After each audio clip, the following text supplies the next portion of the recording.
Welcome to the podcast where you eavesdrop into conversations between my friends and I on a weekly basis. My name is Lily Jo. I'm a singer, songwriter, and I perform shows all over the world. I'm a qualified counsellor and an emotional well-being coach. You can also check out my award-winning online mental health resource, the Lily Jo Project. I know you will find gems of wisdom within the conversations that I have with my friends. Hopefully you will find tools and resources that you can hold on to, try and test for yourself, all around the important subject of mental health and personal development. I am so pleased to welcome you to today's episode of Eavesdrop. On today's episode, it's my privilege to introduce you to Loretta. Loretta is a radio presenter and producer, and she also manages an amazing music artist roster and is mum to 9-year-old Rue.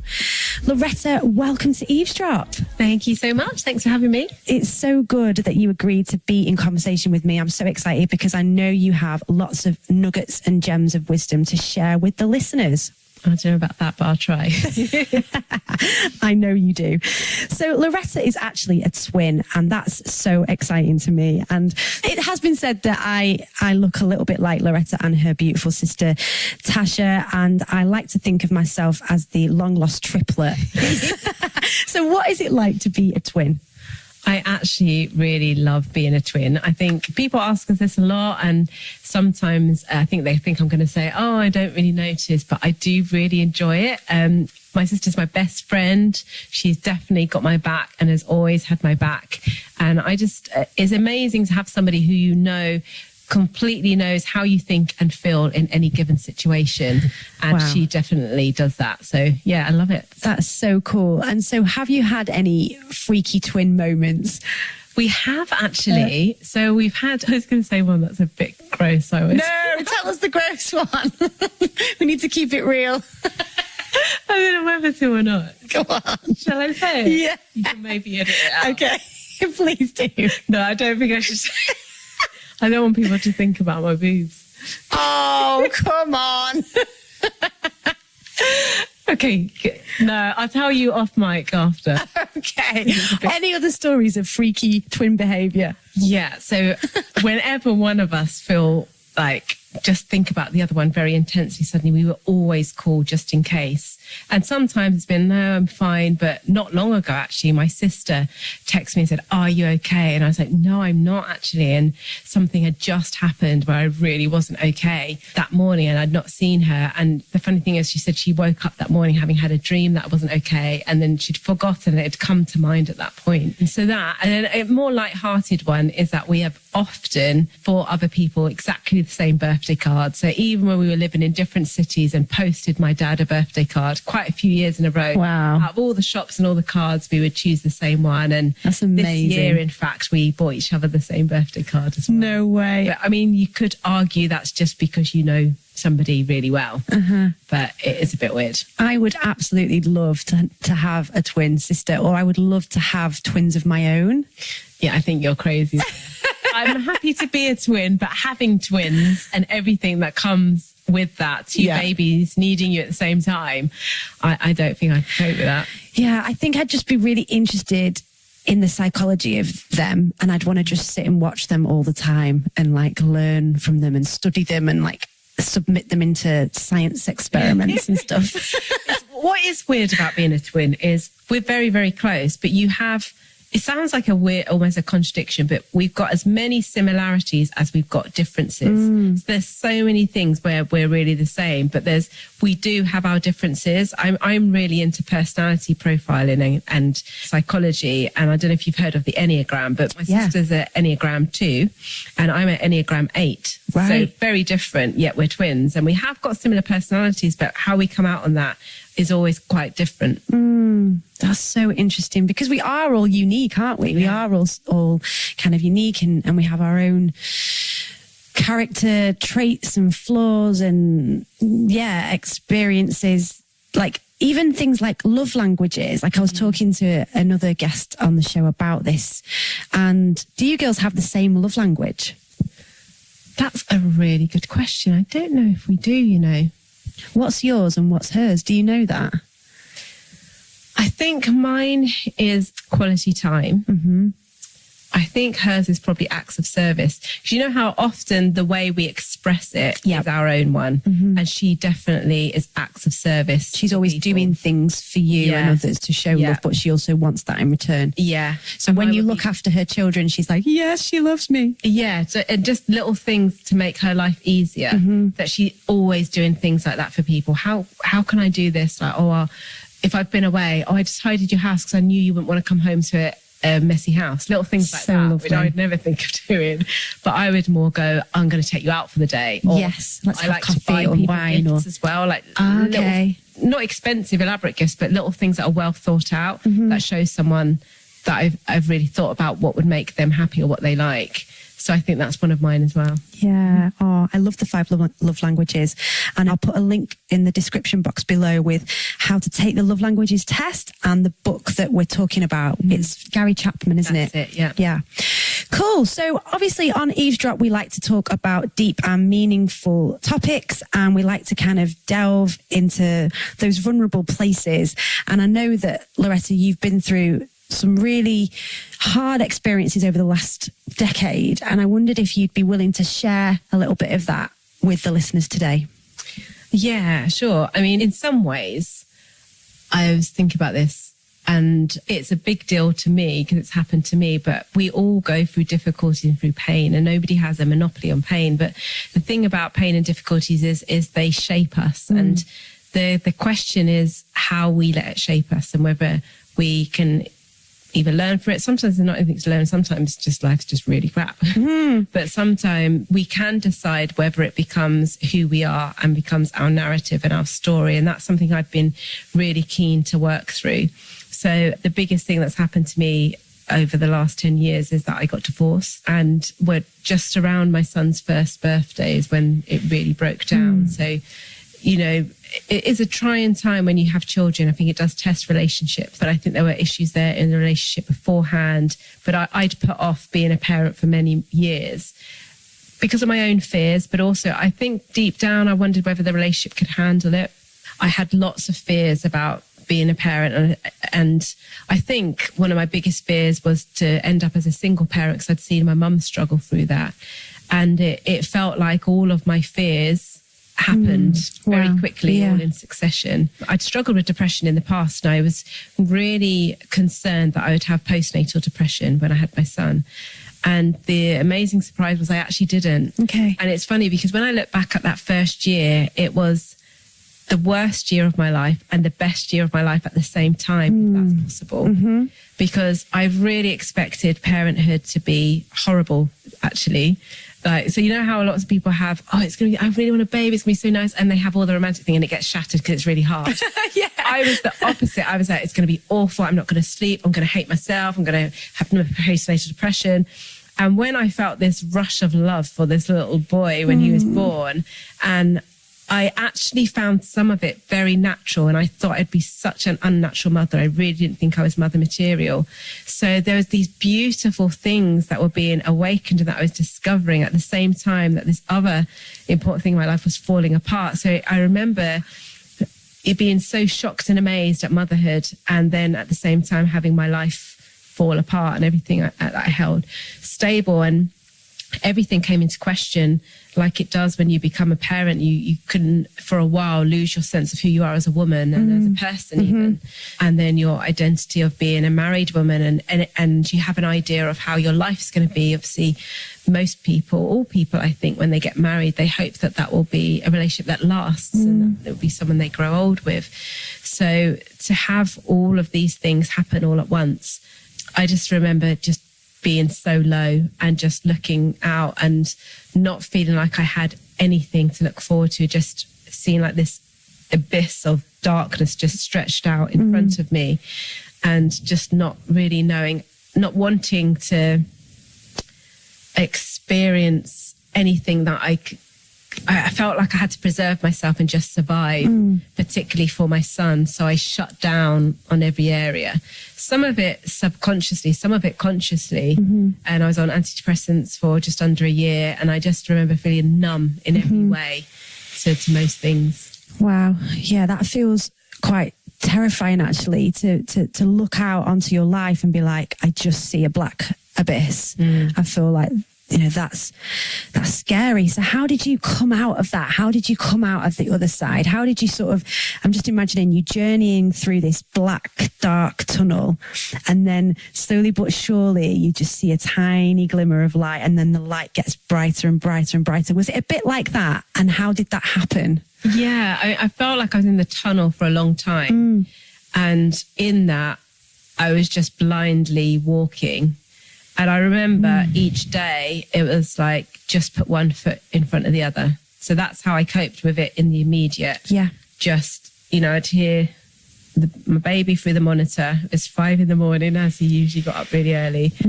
And just thinking, how am I going to get through this day? And I just took each task. And I'm just saying this for anyone who's listening, who's literally, I don't know how to get through my day. Because I had days when I was like, I couldn't even cope with thinking about 7 o'clock in the evening because I didn't know how I was going to get to work. So what I would do is I'd break it down into tasks. Literally, I'm now going to swing my legs around and sit on the edge of the bed. I'm going to go and I'm now going to do this for the day. And I had to give myself one task at a time.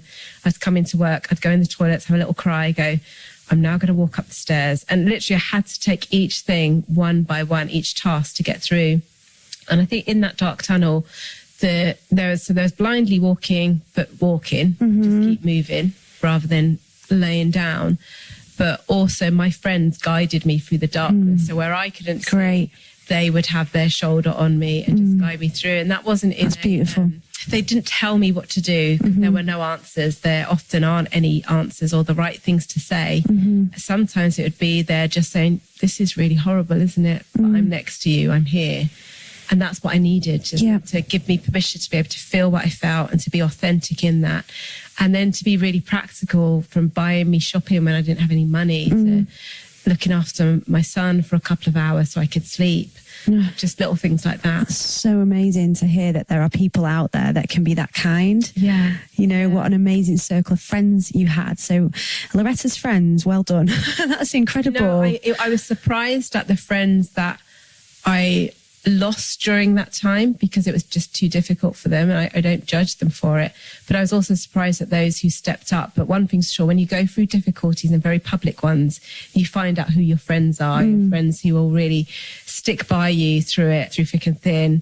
When I was I remember a day when my senses got turned back on. Was that when the light was getting brighter at the end of the tunnel? You could see the light. It was literally, that was the pulling on the string to turn it. And I wouldn't say illuminated, it was a dimmer light. Yes. But I didn't listen. I love music. And for 2 years, I didn't listen to any music, which anyone who knows me now is like, what? Because I constantly listen to music. I didn't read. I didn't want anything that would possibly awaken senses. I was trying not to feel, just trying to cope. And I remember one day just going, I want to put a CD on, and I put some music on. Can you remember what that CD was? No, I can't remember, I can't remember what it was. But it was just like listening to music for the first time. And in doing that, it awakened all my senses. I remember the next day hearing birds outside. And obviously they had been outside for the last 2 years, but I didn't notice them. I noticed the trees, I noticed the sky, and I felt like I'd been looking down with earmuffs on and just trying to muffle all my senses, and the music awakened all the other ones, and I started to feel myself come alive again. And that is scary, because as soon as you can feel again, you're worried about the feelings coming rushing in, because I think I definitely had been hard on myself at what I was allowed to feel. And I remember saying to the doctor, I'm sorry, I'm too busy to have a breakdown. You need to give me something to cope, to get through the next few days, which is a ridiculous thing to say. We need to give space to our thoughts and our vulnerability. But I was very much a control freak, and I was even trying to manage my pain, which you can't do. Yeah. So my friends helped me to give myself permission to feel and to do that. And then I read a million self-help books. What was your favourite? There's 2 psychologists called Cloud and Townsend, Dr. Henry Cloud and not Stuart Townsend, he's a singer. Anyway, it's Cloud and Townsend. And they write a lot about showing up, being ourselves. So they've got books on boundaries and putting boundaries with others and with ourselves. But also there's one on 4 steps of healing, very practical things of dealing with endings and loss. So I did all the work I could do. Great. When I felt strong enough, because I didn't for a long time, I learned on my friends, I did all the work I practically could. I went to a therapist, had therapy for a year. So I did those things. But there's a part of healing that can only come through time and through experience of having it loved out of you. And my healing's not complete, but it's so much further on, and it's made me a much more authentic person. I just don't want anything fake anymore. I can't be bothered with it. So I want authentic relationships. I want authentic conversations. I don't skirt away from things. And I found that by showing up myself, it invites others to show up with their true self.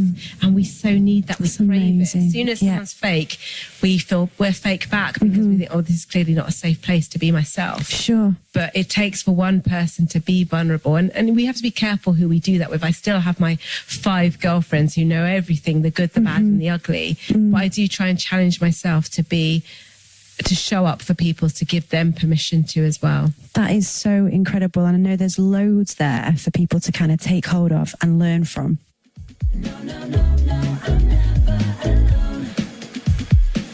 Counselling is a talking therapy which can provide support and treatment for a wide range of mental health and emotional issues. It offers a safe and confidential space where you can discuss your problems and difficult feelings openly. Counselling Directory connects you with professional support. Please find a link to their amazing website in the description box below.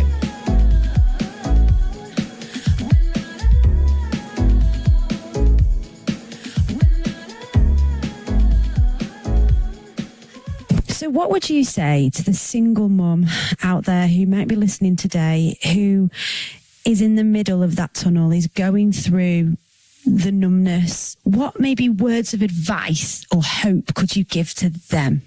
I think all season, everything changes. Everything has to change.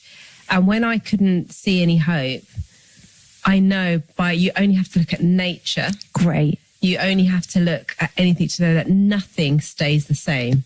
So at one point, all I can hold on to is, I don't know if it's what it's going to be, and it might even be worse, but I'm not going to feel how I feel now all the time. That is so good. Sounds like a small thing, but that was just about enough to keep you going, because the worst thing was the idea of feeling like that forever or not feeling at all forever. But the idea that everything has to change, it's the nature of life and of existence. So at some point you will feel different. But also, I call myself a realist, but certainly in my depression it went into being a cynic. And where I would begin to expect the worst and embrace myself, if the phone rang, that's going to be negative news, or the text is going to be something awful. As much as I was like, when people would say to me, oh, something good would happen, I'd be like, yeah, but what if it's not? Because this string of difficult things happened to me. I realized that as much as I have no guarantee that anything good will happen, I also have no guarantee that anything bad's going to happen. It's brilliant. And it really flipped a switch in my mind, because I was working in certainty that something awful was going to happen, that was going to continue like this.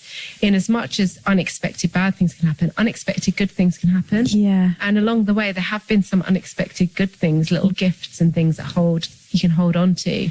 But by seeking authentic relationships, people to be real around, to walk that through, sometimes you have to, when you don't have the strength, rely on somebody else's strength or belief that it's going to be okay for you, and let them carry you through on their faith. And just, I know you don't believe this part right now, but it is going to be. And just go, okay. That is so cool. So basically, everything happens in seasons and stages, and there is hope. There's always hope, because something will change. Yeah, after the rain, at some point the sun will come. Yeah. After the hard, long winter, at some point the spring will come. Yeah. You know, there is that hope. And actually, if you can't believe it for yourself, find someone that you can be really honest with and let them believe it for you. Yeah. And let them carry you through that. Yeah. So if there's somebody, or there's people out there listening today, and they've got a friend or a family member going through severe loss or divorce or that kind of thing, what you're saying is be there for that person. Like, show up for them, tell them that you're thinking about them, sit with them in their pain. Yeah, and not feel like you have to have the answers, because Great. they really aren't. Sometimes to life's hardest thing, there isn't the right thing to say, and you certainly can't make it better. No. Acknowledging sometimes that this is really rubbish right now can give someone permission to feel. Yep. And it's not always going to be, though, but right now it is. But I'm just here next to you, I'm here beside you. It's probably one of the most powerful things you can do. And just keep checking in on that person, be present with them. That's so just good. find the little small things, like, you know, when you feel really, when you're really struggling with depression, the tiniest things can be such a chore. So to have someone even thinking about those and helping you practically with things, so taking anything that could be weighing on your mind, taking that off your plate can help. That is amazing. Yes, so good. Okay, so you are a single mum. You're navigating single mum life, and you're doing a fantastic job with everything else that you're juggling. But how can we grow our boys to be strong, healthy, young men with their self-esteem intact? It's a brilliant question, and it's something I've grappled with a lot. I think every parent, as soon as you become a parent, you're like, wow, I'm shaping this person's personality. But at the same time, I do think there is a crisis with boys and with men in particular. And of course, our boys are tomorrow's men. And I think that has an implication on women as well. I think there's been lots of focus on how women should act and the responsibility they should take for their own lives and how they're perceived and those things. But I think that's been the wrong way around for a long time. I think if we start focusing that on boys, not to punish boys and say, you need to do this, but to teach boys how to be men, how to be in touch with themselves. And when I say that, how to be men, straight away we can think, oh, how to be tough, how to be not cry, not show emotions. I think how to be a man is this elusive thing at the moment. People aren't sure anymore what that means. And how to be a man is the same as how to be a woman, how to be your authentic, true, best self. And teaching our boys to do that. So to be able to feel their feelings, to process them, to communicate about their feelings. How amazing would it be if we had a generation of men who are able to say what they feel, own their feelings, and also understand somebody else's? Yeah. But why do we think that they should know that if we don't teach them or give them permission to feel that when they're growing up? So giving my son male role models is really an important thing for me, because sometimes I wonder if I'm even equipped to grow him to be a man, because I'm a woman. And he's actually got a great relationship with his dad, I will say that, and he sees his dad, and that's great. But I make sure as well that there's other men in his life, because you get to that point where your kids don't want it to be their parents. They don't want to listen to their parents. So my brother-in-law and some of my male friends who are just great guys and really connect with him, particularly on a music level, they'll spend time with him and he can see them treating women respectfully, but also having dreams of their own and owning their own emotions and putting their hands up when they get things wrong, and all of those things that we want men to do. We have to start teaching them how to do it now. Yeah, that's so good. So good. So what do you guys like to do together? What's your favourite thing to do, mother and son? We've had quite a lot of adventures together. I've noticed on your Instagram. It's lovely to see. So even before he started school, when he was 4, we went travelling. We went backpacking around Europe for about 7 weeks. So we went to France, Spain and Italy, and just me and him backpacking with a tent, which that's so fun. I'm crazy. Now I'm like, I don't know if I'd be brave enough to do that now, but I did then. I went on a bit of a sabbatical. I wanted us to have an adventure before he started school. So we really liked traveling. So we went to Paris earlier this year. We always go and do an adventure. But one of the things we love is music. We both love music. So I've taken him to a lot of music festivals. Brill. Yeah. We recently went to Lovebox Festival. And because it said on the thing, I looked to see if it said you could take children, and there was no lower age group. So I thought, other people will take their kids. He was the only kid there. The only kid at Lovebox. No the amazing way. He made loads of friends. He's very outgoing. I think adults love it when they see a kid in the wrong environment. You think they won't, but they kept going, is that your little boy? And literally tapping him, Roo, do you want to get on my shoulders? That's amazing. Loved it in his element, watching Childish Gambino. Brilliant. Flossing away. Had people come up to me, excuse me, could you teach me how to floss, please? He was Incredible. like, yes, I can. So that's one of the things we love doing, is going and seeing live music. Oh, that is so good. And you guys have such a lovely relationship, which is so great to see, you know? I hope so. I do honestly feel like I'm making it up as I go along in terms of parenthood, but I think a lot of us feel that way. And, I am definitely not one of those mums that tries to be my kid's mate, because I'm like, I'm your mum and you need to listen to me. But at the same time, I hope that we can keep the open dialogue that we've still got. Even when he's been a bit of a monkey, particularly at bedtime, we do books and we talk and it will all come out then, and he'll talk and say, I'm really sorry I was like that. And at the moment, he tells me everything, he processes everything. And I know that this is a short window. It may not carry on. I'm just enjoying it at the moment. I hope it means in the future, even when he's older, if there is something difficult, he'll know he can talk to me. Yeah, absolutely. I had this bedtime chat. We always have bedtime chats, me and Dylan. If we're going to talk, it's going to be at bedtime. And I think it's part of it is that he wants to prolong bedtime and stay up later. But I go with it at the moment. And he was saying to me, I hope it's okay to share this, Dylan, if you're listening. But he was saying he was a little bit scared about becoming a teenager and what that would mean for him. And I was just like, do you know what? Just keep close to us. That was my only advice. I didn't really know what to say. I was like, just stay open, keep your dialogue open, keep close to us, and don't push us away.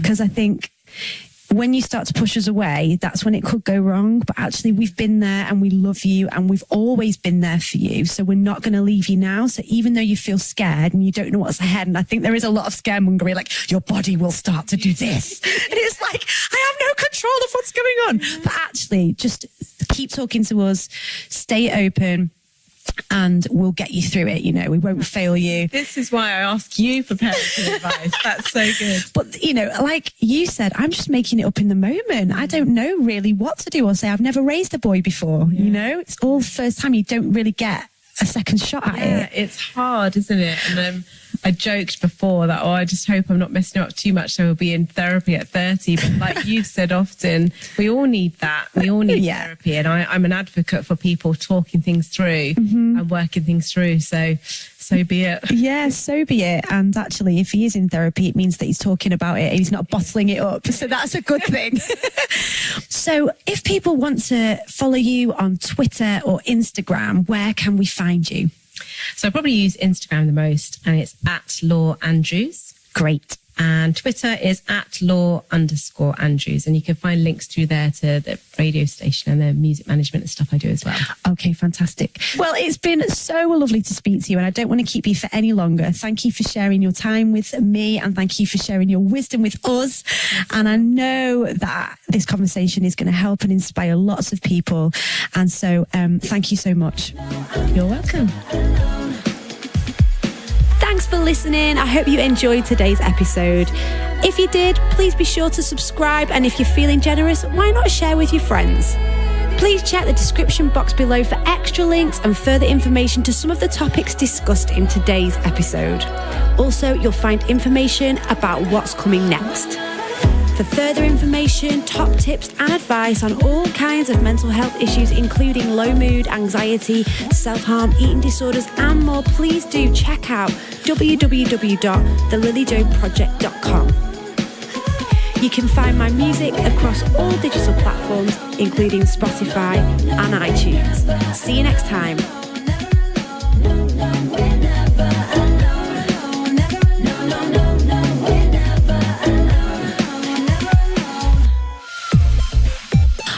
Looking for an interactive workshop on how to overcome low self-esteem for your next festival, youth event or schools workshop? Why not book me, Lily Jo, to lead my brand new I Am Worthy workshop, where I teach best practices on how to overcome low self-esteem. This workshop is not just for girls, but it's for your guys as well. Find a link in the description box below to book today, and don't forget to use the unique discount code Eavesdrop for 10% off. Just play me like 1, 2, 3. You can never put chains on me. Play me like 1, 2, 3. Are you feeling stuck? Do you need a little help to get your life back on track? Do you have big dreams but don't know where to start? Why not book a session with me where we can explore together your dreams and turn them into a reality?